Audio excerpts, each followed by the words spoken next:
One of NASA's two stuck astronauts got a much welcome change of scenery Thursday, stepping out on her first spacewalk since arriving at the International Space Station more than 7 months ago. According to Associated Press Suni Williams, the station's commander had to tackle some overdue outdoor repair work alongside NASA's Hague.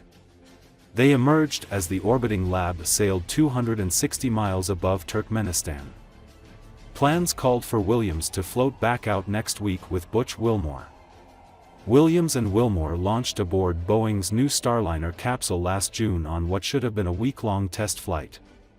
But Starliner trouble dragged out their return, and NASA ordered the capsule to come back empty. Then SpaceX delayed the launch of their replacements, meaning the two won't be home until late March or early April, 10 months after launching. It was the first spacewalk by NASA astronauts since an aborted one last summer. U.S. spacewalks were put on hold after water leaked into the airlock from the cooling loop for an astronaut's suit. NASA said the problem has been fixed. This was the 8th spacewalk for Williams, who has lived on the space station before. Inside that crew lock, Nick Hague and Suni Williams prepare for U.S.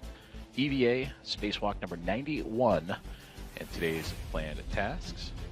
Now, 7.5 minutes into today's EVA, we'll open things up as you see there and get ready to traverse out into the vacuum of space. You're going to be attaching your anchor hook to forward and Suni's to aft. And that is EV1 Nick Hague, the first one to pop out of the hatchway of the crew lock of the International Space Station.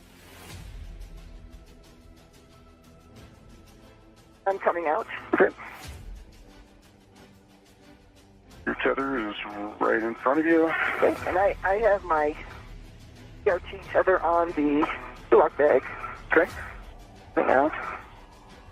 Tether's extended nice right directly in front of you, so clear your legs. What is there? You're good. Safety tethers are just strung out in front of you towards your tether point. You're good.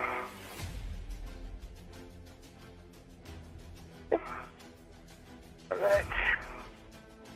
NASA astronaut Nick Hague, wearing the suit with red stripes, EV1, exit the Quest airlock, and Suni Williams was just making her way out of the hatch herself. And while they make their way across, flight controllers have given the command to power down the rate gyro assembly at number 2, as both Nick Hague and Suni Williams make their way over to that portion of the International Space Station truss system. And again, that rate gyro to remove and replace provides orientation data on all 3 axes of the International Space Station. That is today's priority task of U.S. spacewalk number 91. And this all part of the ISS assembly maintenance and upgrades for today's planned 4 tasks. This is the first of those 4. And there's a great look at Expedition 72 Commander Suni Williams, with Nick Hague just above her on the truss of the International Space Station, translating across that truss to begin work on the rate gyro assembly unit number 2 replacement. Recently, the Russian occupation army attempted a mechanized assault on the positions of the 3rd Assault Brigade of Ukraine in the Kharkiv region. The report of this battle and the video published on the brigade's Telegram channel have collected many views. In response to a request from the editorial board, the commander of the 3rd Assault, Andrei Beletsky, told the details of this operation was a goal the enemy was pursuing and why he was defeated, reports Censornet.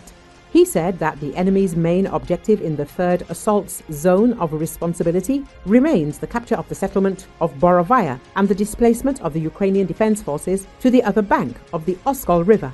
On January the 8th to the 9th, the occupiers, using the forces of the 4th Guards Tank Division, moved to storm in order to capture Zelenski and create conditions for further advancement in this direction of the settlements of Borovskaya and Andreevka. If successful, this would open the way to Borovaya for the Russian army.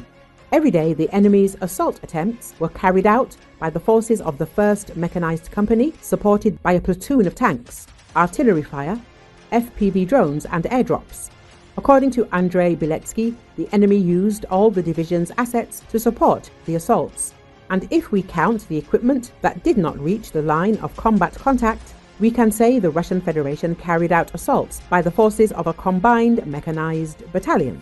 The peculiarity of this assault was the mass use of equipment in several directions simultaneously. Recently, the Russians have not used so much equipment in our zone of responsibility. This is evidence of the priority of the direction where the third assault is located. Judging by the nature of the enemy's actions, it is clear that he was preparing and carefully planned the assault actions. But his plans were destroyed, Biletsky said. The ATGM crew of the 3rd Assault Battalion hit the head and tail of the column.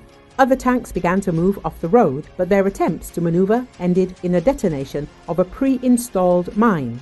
The equipment and enemy troops who managed to dismount were finished off by infantry, artillery, and FPV drones. In one of the enemy columns, due to the destruction of the platoon crossing over the Black Stallion River, a tank overturned and sank along with the crew. In total, during these days, as a result of the attempted assault, the occupiers lost 15 combat armored vehicles, 5 tanks were destroyed, and 2 more tanks were hit. The losses among personnel amounted to 87 killed and 88 wounded. Andrei Biletsky said that the assault was repelled thanks to the coordinated actions of all units of the 3rd Assault Brigade and mines installed in advance along enemy routes. The brigade worked as a single mechanism.